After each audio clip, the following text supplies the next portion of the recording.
खुश आमदीद। बहुत शुक्रिया। आखिर बड़ा दिन आ ही गया है ना शेफ।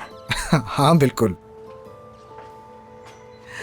कैसी हैं आप, ठीक हैं? ठीक हूँ बेटा, खुश आमदीद। बहुत शुक्रिया। इफ्तिताह आज ही है ना? हाँ हाँ आज ही है। आप सबको इनवाइट किया है।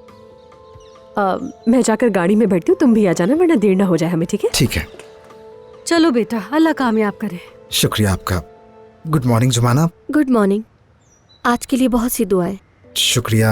मेरे ख्याल से तुम भी शायद बाहर जा रही हो, मैं तुम्हें स्टॉप तक छोड़ देता हूँ। नहीं, मैं चली जाऊंगी। जैसे तुम्हारी मर्जी।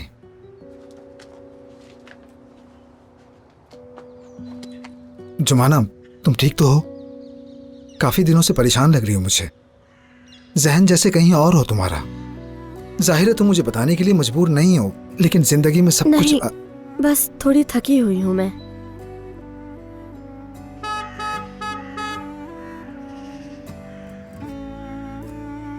नाज़ली तुम्हारा इंतजार कर रही है। वैसे भी आज का दिन तुम्हारे लिए बहुत आम है।